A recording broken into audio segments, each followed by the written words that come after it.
আসসালামু আলাইকুম বন্ধুরা, আশা করি সবাই সুস্থ আছেন। তো বন্ধুরা, কয়েকদিনের সিঙ্গাপুর সফর শেষ করে দ্বিতীয় ধাপে আমরা মালয়েশিয়ায় প্রবেশ করি এবং মালয়েশিয়ার কুয়ালালামপুর থেকে আমরা আরেকটি ফ্লাইট বুকিং করে মালয়েশিয়ার অপর প্রান্তে একেবারে আন্দামান সাগরের উপকূলে তাদের যে লাঙ্কাই আইল্যান্ড রয়েছে সেখানে আসি।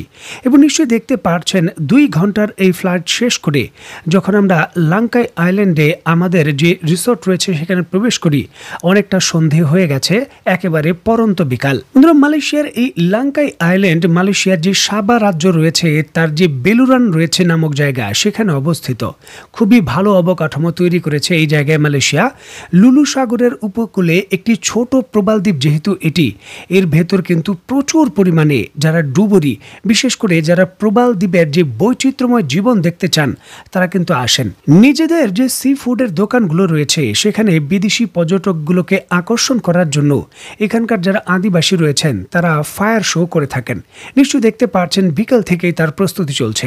যারা সি ফুড খেতে ভালোবাসেন, সামুদ্রিক মাছ বা সামুদ্রিক খাবারগুলো পছন্দ করেন, তাদের জন্য কিন্তু উত্তম জায়গা হলো লাঙ্কাই আইল্যান্ড। নিশ্চয়ই দেখতে পাচ্ছেন রাতের খাবারে আমরা কিছু সি ফুড নিয়েছিলাম, যদিও দাম তুলনামূলকভাবে অনেকটা বেশি নিয়েছে, তারপরও আমাদের সেন্ট মার্টিন আইল্যান্ডের ভেতর যেই মাছের গ্রিল করা হয় এবং সেখানকার যে স্বাদ তার ধারের কাছেও কিন্তু লাঙ্কাই আইল্যান্ডে নেই। লাঙ্কাই আইল্যান্ডে রাতের সি ফুডের খাবার থেকে সেই দোকানের একেবারে সম্মুখে সমুদ্রের পারে যে ফায়ার শো করা হয়েছিল সেটাই কিন্তু বেশি উপভোগ্য ছিল।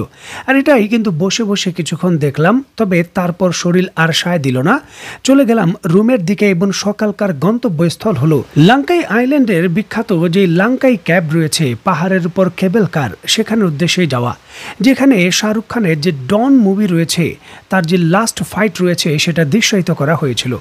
লাঙ্কাই আইল্যান্ডের ভেতর একেবারে সকাল সকাল আমরা নাস্তা শেষ করে আমাদের রুম থেকে কয়েক কিলোমিটার দূরে ওরিয়েন্টাল ভিলেজের ভেতর যে বুড়াও বে রয়েছে লাঙ্কাই আইল্যান্ডের যে কেদাও নামক জায়গায়, সেখানে লাঙ্কাই যে স্কাই ক্যাব রয়েছে তার টিকিট কাটি। দেখুন, এক একজন পূর্ণ বয়স্ক ব্যক্তির জন্য 85 রিঙ্গিত করে টিকিট কাটা হয়। স্ক্রিনে নিশ্চয়ই আপনারা দেখতে পাচ্ছেন আমি এবং আমার সঙ্গীরা এই স্কাই কার করেই কিন্তু উপরের দিকে যাচ্ছি। এখানে আপনাদের সুবিধার্থে বলে রাখা ভালো, এই স্কাই কার যে কেবল সিস্টেম রয়েছে এই রুটের দৈর্ঘ্য 2.2 কিলোমিটার এবং সমুদ্র পৃষ্ঠ থেকে এর সর্বোচ্চ উচ্চতা, যেটা লাস্ট স্টেশন, তার উচ্চতা হলো 708 মিটার। এই লাঙ্কাই স্কাই ক্যাব একটি আধুনিক ক্যাব, যেটা সর্বশেষ তার প্ল্যাটফর্ম হিসাবে একেবারে উচ্চয় অবস্থিত যে মাচুংচাই পর্বত রয়েছে তার উচ্চ যায়। এবং এখানে আপনার বলে রাখা ভালো, এটি বিশ্বের অন্যতম খাড়াভাবে তৈরিকৃত কেবল কার, যেটা সর্বোচ্চ 42 ডিগ্রি পর্যন্ত কোণে ওঠে। দেখুন, এই কেবল কারগুলো যখন তার গন্তব্যস্থলে যায়, প্রথম স্টেশনের দিকে যায়, তখন পেছনে তাকালেই আপনি আন্দামান সাগরের ভেতর যে ছোট ছোট দ্বীপ রয়েছে সেই দ্বীপগুলো পরিষ্কারভাবে দেখতে পারবেন। এবং নিচের দিকে যদি আপনি তাকান তাহলে এই অঞ্চলের যে রেন ফরেস্ট রয়েছে সেই রেন ফরেস্ট এবং তার যে মনোমুগ্ধকর দৃশ্য রয়েছে সেটা আপনি উপভোগ করতে পারবেন। এবং সরাসরি আন্দামান সাগরের উপকূলে গড়ে ওঠা এই পাহাড়ি রেন ফরেস্ট এলাকার যে জীববৈচিত্র্য রয়েছে সেটাও কিন্তু আপনি স্বচক্ষে দেখতে পারবেন। যদি আপনার ভাগ্য ভালো থাকে তাহলে এই অঞ্চলের খুবই রেয়ার যে বাদর রয়েছে, ছোট আকৃতির বাদর, সেটাও আপনি দেখতে পারবেন। আমার সৌভাগ্য হয়েছিল সেই বাদরটিকে দেখার, তবে আমি সাথে সাথে সেটাকে দৃশ্যায়িত করতে পারিনি। 2 ধাপে এর স্টেশনগুলো শেষ হয়, আমরা এখন প্রথম স্টেশনে চলে এসেছি এবং নিশ্চয়ই দেখতে পাচ্ছেন ওই দিক দিয়ে যে কেবল কারগুলো রয়েছে উপরের দিকে আসছে। কেবল কারের যে প্রথম স্টেশন রয়েছে সেখানে 2টি গ্রাউন্ড পয়েন্ট রয়েছে, একটি হলো ইগল পয়েন্ট, আরেকটি পয়েন্টে আমরা দাঁড়িয়ে রয়েছি। অত্যন্ত দুঃখজনক ব্যাপার হলেও আমি নামটা ভুলে গেছি। যাই হোক, দ্বিতীয় পয়েন্টে দাঁড়িয়ে থেকে আপনি বাইনোকুলারের সাহায্যে এর যে অপরূপ দৃশ্য রয়েছে এই আন্দামান সাগরের উপকূলের ছোট ছোট দ্বীপের, সেটা আপনি নিজে পর্যবেক্ষণ করতে পারবেন। বিদেশের যে সকল পর্যটন কেন্দ্রগুলো রয়েছে সেগুলোর পরিচালনার দায়িত্বে যারা থাকেন খুবই সুষ্ঠুভাবে এগুলো পরিচালনা করেন এবং খুবই নিরাপদ। আর এর জন্যই কিন্তু এই জায়গাগুলোর ভেতর বিদেশ থেকে এত প্রচুর পরিমাণের পর্যটক আসে। আমাদের বাংলাদেশের ভেতর কিন্তু এই সুযোগটা আছে, যদি আমরা পরিপূর্ণভাবে নিরাপত্তা দিতে পারি এবং প্রয়োজনীয় অবকাঠামো তৈরি করতে পারি তাহলে আমাদের বাংলাদেশেও কিন্তু বিদেশি পর্যটকদের আমরা আকর্ষণ করতে পারবো। দেখুন, যদিও যে দৃশ্যগুলো আমরা দেখছি এই ধরনের ল্যান্ডস্কেপ বাংলাদেশ বাংলাদেশে নেই, এই ধরনের দৃশ্য আমাদের কাছে নেই। তবে আমাদের পার্বত্য চট্টগ্রামে এর থেকেও সুন্দর সুন্দর যে দৃশ্যায়িত জায়গা রয়েছে সেটা রয়েছে। এখন শুধু দরকার উপযুক্ত প্ল্যাটফর্ম ব্যবহার করে পুরো পৃথিবীর কাছে সেটাকে মালয়েশিয়ার মতো করে উপস্থাপন করা। দেখুন, যে দ্বীপটিতে লাঙ্কা আইল্যান্ডে আমরা অবস্থান করছি, এর নিচের দিকে যে সকল রিসোর্টগুলো রয়েছে সকলগুলোই কিন্তু প্রবাল দ্বীপের উপর স্থাপিত। লক্ষ্য করে দেখেন, মালয়েশিয়া এই জায়গায় এয়ারপোর্ট তৈরি করেছে, বিভিন্ন আধুনিক অবকাঠামো তৈরি করেছে, যাতে তাদের এই প্রাকৃতিক সম্পদ তারা অর্থনৈতিকভাবেও ভালোভাবে ব্যবহার করতে পারে।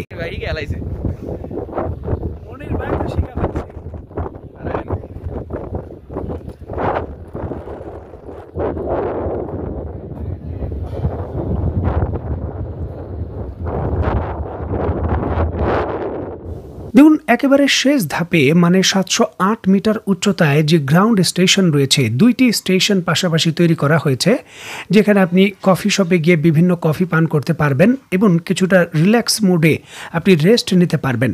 দেখুন, এত উচ্চতাও তারা যে অবকাঠামো তৈরি করেছে, এর আশেপাশে তারা বাগান তৈরি করেছে। দেখুন, এটাই হলো বাস্তবতা। বর্তমান পৃথিবীর যে সকল দেশগুলোতে প্রচুর পরিমাণের পর্যটক যায়, তারা প্রাকৃতিকভাবে যতটুকু সম্পদ পেয়েছে তার বেশি কিন্তু তারা কৃত্রিমভাবে তৈরি করেছে, তার পরিচর্যা করেছে, সিস্টেম তৈরি করেছে। তবে দুঃখজনক হলেও আমাদের এগুলো থাকার পরও আমরা করছি না, উল্টো বন্ধ করে দিচ্ছি। মালয়েশিয়ার মতো ধনী দেশ তাদের প্রবাল দ্বীপ এই লাঙ্কাই আইল্যান্ডের অবকাঠামোগুলোকে সুসজ্জিতভাবে তৈরি করে তাদের অর্থনীতিতে একটা বড় অবদান রাখার সুযোগ করে দিয়েছে এবং ওই অঞ্চলের মানুষও কিন্তু এই অবকাঠামোগুলোর সুযোগ নিয়ে অর্থনৈতিকভাবে স্বাবলম্বী হওয়ার সুযোগ পাচ্ছে। আর আমরা কি করছি, আমাদের সেন্ট মার্টিন বন্ধ করে দিয়েছি। বিদেশি নাগরিক তো দূরের কথা, বাংলাদেশের নাগরিকদেরও আমরা প্রবেশ করার সুযোগ দিচ্ছি না সেন্ট মার্টিনে। যেহেতু লাঙ্কাই এই কেবল কারের যে একেবারে হাইয়েস্ট স্টেশন রয়েছে, একেবারে উপরিভাগের জায়গায় রয়েছে, তার উপর একটি অবজারভার যে টাওয়ার রয়েছে সেটা তৈরি করেছে মালয়েশিয়ান গভর্নমেন্ট। যদি আপনি কখনো লাঙ্কাই আইল্যান্ডের এই কেবল কারে ওঠেন এবং উপরের স্টেশনে আসেন, অবশ্যই এই অবজারভার টাওয়ারে উঠবেন। এখান থেকে কিন্তু আপনি পুরো আন্দামান সাগরের একটা পরিষ্কার ভিউ পাবেন এবং আন্দামান সাগরের ভেতর ছড়িয়ে ছিটিয়ে থাকা ছোট ছোট যে দ্বীপ রয়েছে, সেই সকল দ্বীপগুলোর যে ক্লোজ দৃশ্য রয়েছে সেটা আপনি দেখতে পারবেন। যদিও ওই সকল দ্বীপের বেশিরভাগ দ্বীপেই কোনো মানুষ বসবাস করে না, জনশূন্য দ্বীপ।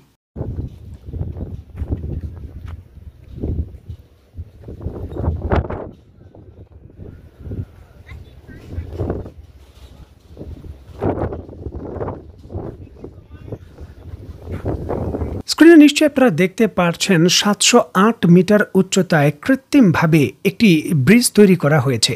ওই প্রান্তের ওই জায়গায় কিন্তু শাহরুখ খানের যে ছবি রয়েছে ডন মুভি, তার যে শেষ ফাইটিং দৃশ্য রয়েছে সেটা দৃশ্যায়িত করা হয়েছিল। আমাদের এর পরবর্তী যে গন্তব্যস্থল রয়েছে সেটা হলো সেই স্কাই ব্রিজের ভেতর। চলুন স্কাই ব্রিজ ঘুরে দেখা যাক। স্ক্রিনে নিশ্চয়ই আপনারা দেখতে পাচ্ছেন আমরা লাঙ্কাই আইল্যান্ডের সেই বিখ্যাত যে লাঙ্কাও স্কাই ব্রিজ রয়েছে সেখানে পৌঁছে গেছি। এটি ভূপৃষ্ঠ থেকে 700 মিটার উচ্চতায় বর্তমানে ঝুলন্ত অবস্থায় রয়েছে এবং ঝুলন্ত অবস্থায় এটা তৈরি করা হয়েছে।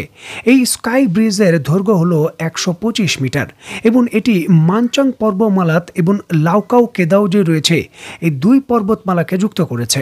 যেমনটা মালয়েশিয়ান কর্তৃপক্ষ থেকে জানা যায়, 2003 সালের থেকে 2005 সাল এই সময়ের মধ্যে এটার নির্মাণ কাজ শুরু করা হয়েছিল এবং 2005 সালের শেষের দিকে এটাকে ওপেন করে দেওয়া হয় এবং সাথে সাথেই কিন্তু শাহরুখ খানের ডন মুভির যে শেষ ফাইটিং দৃশ্য রয়েছে এই ব্রিজেই করা হয়। দেখুন, সচরাচর ঝুলন্ত সেতুগুলো ঠিক যেভাবে নড়াচড়া করে, এটা কিন্তু তার বিন্দু মাত্র ধারের কাছেও নেই। সেতুটি ইস্পাত এবং কংক্রিটের তৈরি, যেটা একটি শক্তিশালী রেলিং এর মাধ্যমে ডক করা আছে, যার জন্য কিন্তু নড়াচড়া করে না। আপনাকে নিরাপত্তার অনুভূতি দেবে, সাথে সাথে আপনি নিচের যে রোমাঞ্চকর দৃশ্য রয়েছে সেটা দেখতে পারবেন। পাহাড়ের উপর এই ধরনের ঝুলন্ত সেতু তৈরি করে পর্যটকদের যে আকর্ষণ করার বিষয়টা, সেটা মালয়েশিয়া কিন্তু প্রথম ধাপে শুরু করেছিল। তবে বর্তমানে চীন এই প্রযুক্তি এবং এই জিনিসটাকে নেক্সট লেভেলে নিয়ে গেছে। আপনি যদি চীনে যান, এই ধরনের সেতু, কাচের সেতু এমন দেখবেন যেটা আপনাকে আরও রোমাঞ্চকর ফিলিং দেবে। তবে এটাও অনেকটাই কিন্তু মানুষকে আকৃষ্ট করতে সক্ষম এবং যখন আমি গিয়েছিলাম তখন দেখেছিলাম বাংলাদেশের বিপুল পরিমাণের পর্যটক সহ ভারতের যে উত্তর পূর্বাঞ্চলের যে পর্যটক রয়েছেন তারা কিন্তু গিয়েছিলেন। তো বন্ধুরা, আজকের মতো বিদায়। নতুন কোনো ভিডিও নিয়ে আবার দেখা হবে। সেই পর্যন্ত সবাই ভালো থাকবেন, সুস্থ থাকবেন এবং বাংলাদেশকে ভালোবাসবেন। আল্লাহ হাফেজ।